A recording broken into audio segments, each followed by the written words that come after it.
I've heard it so many times. Why don't we just run our trains 24 hours a day?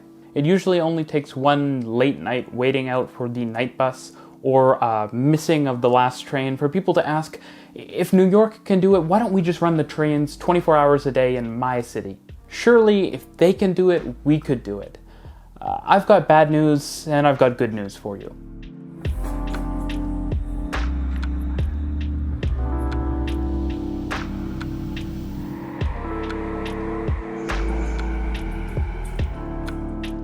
If you're not already, consider subscribing to RM Transit to help me bring you more videos like this one, explaining, discussing, and debating transit topics around the world.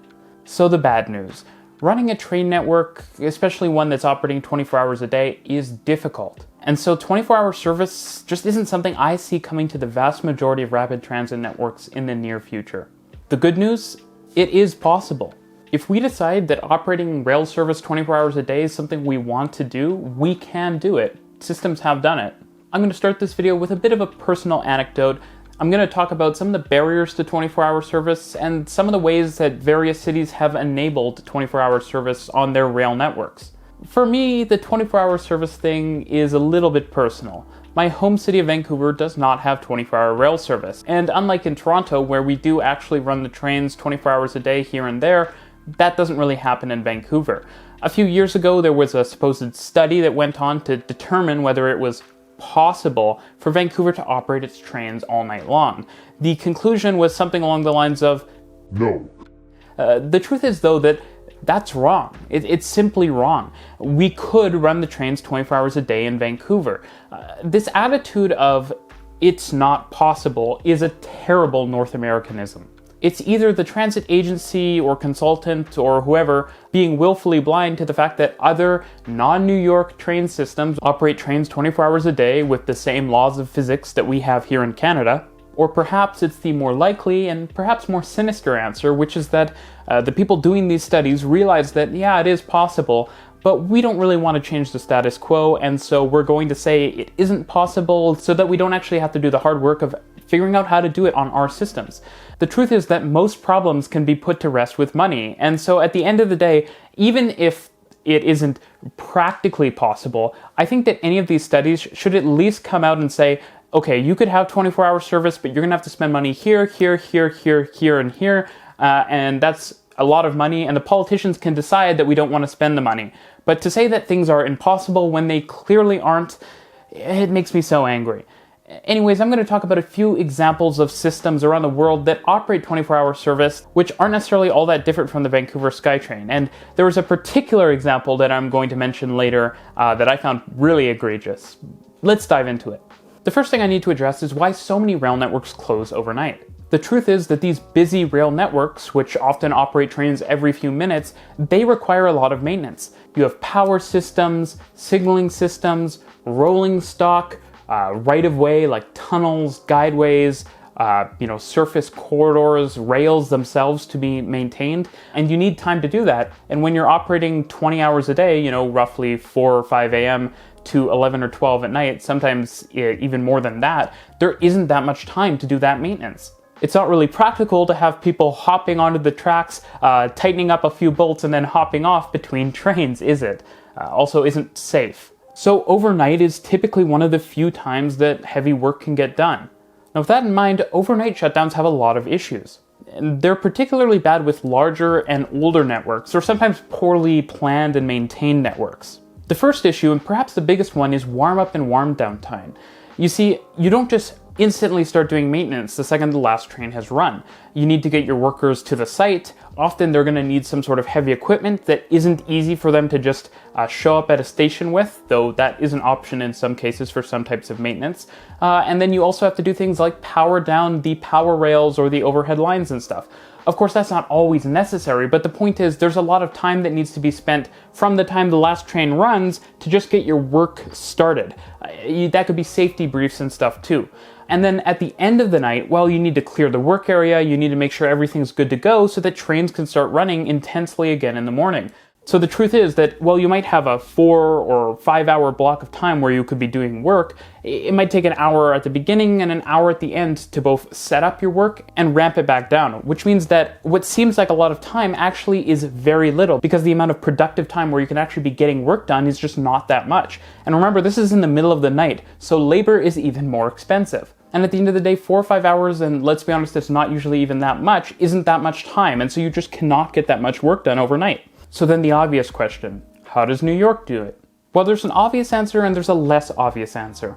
The first thing that New York has on its side is lots of quad and triple track, which means that sections of track can be closed while trains still operate on other sections of track. And because New York's train system is, let's be honest, not like any other metro system in the world, with all of its interlining and through-routed services that, again, operate more like a mainline rail network, there's the ability to, say, close one corridor and through-run trains onto another one, so you can still maintain your busy services even overnight. There's an even bigger factor though. Remember, New York isn't entirely made of quad and triple track. The truth is, New York has operated all night for decades, and New York doesn't just operate all night some days, they operate all night every night. So much so that New York doesn't even have enough yard capacity to hold all of the trains they have. Some of them always have to be out on the tracks running because they can't just store them all in the yards like other systems often do. The fact that New York has been doing it for decades is way more of an advantage than people realize. A lot can be done when you have the organization, the management, the maintenance apparatus that knows how to do a 24-hour system and a 24-hour operation. It might even be more valuable than the fact that New York does have that quad and triple track in a lot of places. You see, at some point your transit system becomes so complex that the main complexity isn't just the operation and maintenance of the system, it's planning how you're going to operate and maintain the system. You have a ton of resources and you have to figure out how to allocate them. It's not always clear when you're just getting on a subway how much planning goes into it, but often operations and maintenance are planned months, if not years in advance. And so there is a ton of behind-the-scenes planning that goes on that actually differentiates systems that you wouldn't ever know if you're not actually working, at the transit system or managing it. Now, New York's 24-hour operations are great, but surely to some great extent it does depend on the fact that New York has this rail infrastructure that is really quite unique. But there are actually other cities around the world that do not have New York-level rail infrastructure that operate 24-hour systems. So how do those cities do it? London is a great example. The introduction of the night tube a few years ago was a great example to bring up for people in cities that don't have New York-level rail infrastructure that, yeah, you could operate a 24-hour rail service if you see fit. But how does London do that? The first thing you have to remember, again, is that rail systems are complicated. There isn't a single linchpin that will either allow or disallow you from operating 24-hour services. There are lots of little things that you can do, levers you can pull to make it easier or perhaps more difficult if you do things wrong to operate a service that is all the time. In London's case, there are a few notable elements. The first thing to remember is that the night tube service is not New York level. It doesn't cover the entire network and it isn't week-long, which is a big difference. In London, 24-hour rail services only operate during Friday and Saturday evenings, and they haven't actually been operating during the pandemic, though they're supposed to come back in the next year or so. This is actually a very sensible approach in my honest opinion. At first glance, there probably doesn't seem to be that much demand for a train trip at 2 a.m. on a Tuesday, but after a night at the bars or partying or clubs, things I don't do frankly, there's a lot of demand potentially on a Friday or Saturday night. There is a problem here though. If you want to create a service that is kind of useful to the actual night worker, say someone like a nurse who has a very early morning shift at a hospital, then London's style of service isn't necessarily all that useful because it's great on a Friday night, but what about on a Monday or a Tuesday night? So you have to keep that in mind. London's approach to 24-hour service is more oriented towards sort of recreational use. Of course, some service workers and the like will benefit from it, but it's not a universal application the way New York's is. With that in mind, London has taken advantage of one of the problems I mentioned earlier. Remember those reduced work hours? What if you just didn't do work on Fridays and Saturday nights? Of course, you can still do work on some things, like stations and station infrastructure and sections of the network that are not being used, but what about those sections that are? So assume, and I'm simplifying here, that you have 4 hours a night to do maintenance. And imagine London just said, okay, 2 nights a week, we're not going to do maintenance. What London would be doing there is giving up 4 hours of productive time. But by simply expanding the amount of time spent on maintenance every other day of the week by 1 hour, say, they could actually gain back more time than they lost because Adding an extra hour to those nights that are basically already paying the overhead of 1 hour to set up and 1 hour to set down means that you just get an entirely new hour of productive time. Basically, the more you break up your work, the more inefficient it becomes because you have to set down and set up every time you do work. Literally, by adding one more maintenance hour to each of the regular nights of the week, Sunday, Monday, Tuesday, Wednesday, Thursday, you gain 5 hours when you only gave up 4. And so you've actually gained more time overall. And that might be a worthwhile trade-off. Do you really need to use the metro after 11 p.m. on a weeknight? Some people definitely will, but the trade-off here is that more people need to use it late nights on a Saturday and a Friday than need to use it late nights on a Tuesday. And so again, the trade-off is made. These things have to be done on a city-by-city basis. No, of course, that isn't all London has going for it. It also has a modern signaling system on many of its lines, and the 4 Lines modernization project means that an even larger portion of London's network is going to have a modern signaling system in the coming years. But we'll talk about that more in the next section. The next example, and probably my favorite example of 24-hour operations, is Copenhagen. Why is that? Well, in Vancouver, a common example given as to why we couldn't have 24-hour operations is that, unlike London and New York, we don't have lines paralleling other lines. But look at Copenhagen. Copenhagen's metro is, let's be honest, pretty basic. It's a small city with a small metro system, and yet they managed to operate 24-hour service not just 2 nights a week, but every single day. So how does Copenhagen do it? Now make sure to watch my video on the Copenhagen Metro if you haven't already seen it before watching this section so that you're sort of filled in. For one thing, Copenhagen uses a modern signaling system. Signaling systems are a large part of what requires regular maintenance, so if you can reduce that, that's great. Parts of London and New York's networks also use modernized signaling systems, and in London in particular, it's quite important because they reduce maintenance and increase reliability of modern electronic signaling systems is part of what allows that reduced maintenance. If you're wondering why these systems are more reliable, they quite literally have less moving parts, and as we've moved forward, technology has become more bulletproof, at the expense of often requiring a lot more kinks to be worked out before things get working smoothly. Another issue you might not even consider that exists with older signaling systems is the aspects, literally the lights that you see shining onto the tracks, are often only facing one way. And so if you want to do a single tracking operation, which you'd need to do for 24-hour service on a 2-track railway, it's going to be pretty difficult because often your tracks are literally designed for trains to go only one direction. Now there are solutions to that problem like temporary signals, but the point is that it gets really complicated if your infrastructure and your service plan are not unified. And that's perhaps the biggest aspect of how Copenhagen does 24-hour service. The system was designed for it. It's not something we often think about, but modern metro systems, and even some older ones, are designed around their service pattern. Or their service pattern and their infrastructure is designed together, I should say. If you're going to be short-turning trains at a certain station, well, you're going to put crossovers there. If you want to operate a high frequency, you're going to have to design your infrastructure around that. And if you have a certain location where you think delays could be quite a problem, well, you're going to want to design your system so that you can isolate that section and still operate the rest of the line if it's out of service. In the case of a P3 project, where a private company is responsible for maintaining and operating the system, there's often an even higher burden of planning out an operating pattern and planning out your maintenance windows and such, because that company wants to reduce its risk as much as possible and increase its ability to make money as much as possible over the term when it's doing the operations. And if you have a P3 operator that's probably more efficient, they're probably also less likely to take risks with things like unusual operating patterns that would enable 24-hour service. So that's a factor you have to consider as well. Anyways, with regard to how Copenhagen specifically designed their system to operate 24 hours a day, here are some of the considerations. Electrical isolation. A problem in many subway systems is that when you have 2 tracks, they are not electrically isolated. So if you turn off the third rail on one, you have to turn it off on the other. This is a problem because if you want to do a single track operation, it's not ideal because you want to be able to shut off one power rail or overhead wire and do work on one side of the rails while you're leaving the other side operational. And so that's a huge issue in some older systems. The next is physical separation. You want to have some space between your one track and your other track so that trains can operate on one track while you do maintenance on the other. So if your tracks are right next to each other, that's problematic.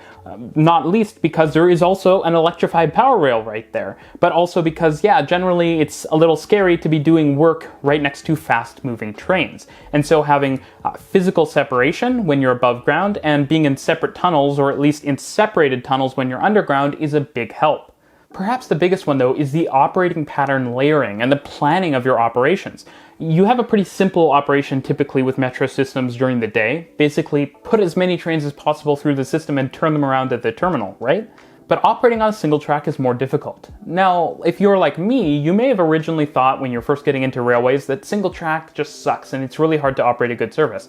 That's not necessarily true, you just have to plan for it. But if you're trying to operate a system like the Copenhagen Metro 24 hours a day, you need to design your system so that at night you can go to a single track operation, allowing parts of the system to be maintained while you're operating on the other part. It's not so simple though. I'm going to give an example here. Here's my example with 4 stations and double track. In regular operations, trains operate every few minutes, running along one track in one direction and along the other in the other direction. Pretty standard for any modern metro. Now, how can we operate this system 24 hours a day? The simple answer is that we need to be able to maintain service while shutting down every section of track on this system from time to time. This means that we mainly need to do 2 things. We need to have redundant track, which thanks to our dual track railway is sort of a given, and redundant passing loops. Passing loops are where trains pass each other in a single tracked railway. To operate our metro network as a single track railway overnight, we need to design in passing loops, which aren't necessarily something that exists on the traditional metro system. Now, these passing loops can be designed around open spaces or stations, depending on if you're underground or the like. Remember that adding switches underground on a metro system that you've already constructed could be very complicated, and this is why retrofitting for overnight operations can be impractical or incredibly expensive. But this should be the answer we get when we're told, why can't we operate 24 hours a day? Not, we're not London. Now, the reason we need redundant passing loops is because when you have a passing loop, 2 tracks are going to need to be in service to operate that passing loop, meaning that you can't maintain those tracks. And so if you only had 1 passing loop, well, you'd never be able to do maintenance on those tracks because those tracks are needed for 24-hour service. And so you need to have multiple passing loops that you can cycle between, allowing you to shut down 1 passing loop and then do maintenance on its tracks while using another in service. Of course, it's not actually that simple either though, because of course you need to use half of each passing loop no matter what, because you need to do single track operations. This means you have to have multiple layers of cycling, where you cycle not only between passing loops, but between which side of the passing loops you're using in 24-hour operations. As you can see, this is quite complicated, but it gives you a sense of how planning has to happen to operate a 24-hour service. Now, based on the design I show you here, you could operate a roughly 6-minute headway in the middle of the night. And since that's usually way more than enough, we can drop some of the switches and simplify things. That reduces construction and maintenance costs as well. Double crossovers are also more expensive to build and maintain than 2 single crossovers, so those are usually preferred when tunneling isn't an issue. Of course, there's also more flexibility to be found if you sometimes do full shutdowns or if you don't always operate 24-hour service. So this is the most extreme case in terms of infrastructure. Of course, there's also the option that we just ignore and remove all of this complexity and just run night buses like Toronto does. Now, I'm not going to suggest that Toronto's approach is the best approach, but it's a pretty solid approach. At nighttime, there isn't a ton of traffic, and so it can be often very easy to operate your buses very fast and efficiently. You can even change your signal optimization to make buses even faster at night.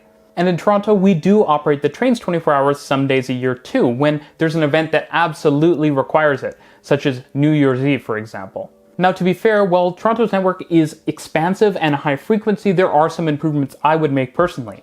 On the lines that parallel subway lines, I would take some of the frequency and turn it into a local express service mix. Even though the lines are fast, they still aren't competitive with the subway, and bypassing some stops would get you closer. Another change that would be great is more comfortable buses. I know that having a separate night fleet isn't necessarily practical, but it would be great if the TTC had some double-decker buses that could be operated on those long-distance night routes, as is used in, say, London. Double-decker buses have a lot of advantages. Since at night there isn't going to be massive crowds getting on at various stops in most cases, double-decker buses should work fine with the fact that they have reduced doors and higher capacity. They're also going to be more comfortable for longer trips, which you're probably going to have to make since you're not transferring onto trains, and they also are just higher capacity per vehicle, which can help if you have slightly reduced frequencies. At the end of the day, the purpose of this video is to make it clear that 24-hour operations are not impossible in almost any place. Just because your system isn't the New York City subway or the tube doesn't mean you couldn't operate your trains 24 hours a day. That's not to say that we should operate our trains 24 hours a day, but it frustrates me when we get answers like, it's not possible because our network isn't big. It's possible, but we have to make a trade-off, and making the public aware of those trade-offs is incredibly important so we can decide how we want to operate our system to best serve the people who ride it. Of course, you as a transit enthusiast, expert, perhaps transit operator, transit planner, knowing these things is incredibly important because it allows you to debate and advocate for these things. We shouldn't use the word impossible so much in North America, and we should try to do this sort of thing when we can. So to do night service, there's a lot of options. You could have a capacious and flexible rail network, you could have a modern rail network, and an unusual operating and maintenance pattern. You could have a planned network that has 24-hour service designed into it, or you could retrofit an existing network with a lot of the features that make the other networks work. Or you could just operate a great bus network at night. There are so many good options for night transit, and we need to start looking into more of them because for people like me who don't own a car, having great transit at night is critical to being comfortable and being able to live. And while I love being able to live in Toronto without a car, I want that to be an option in so many more cities around the world. Thanks for watching the video, and I'll see you in the next one.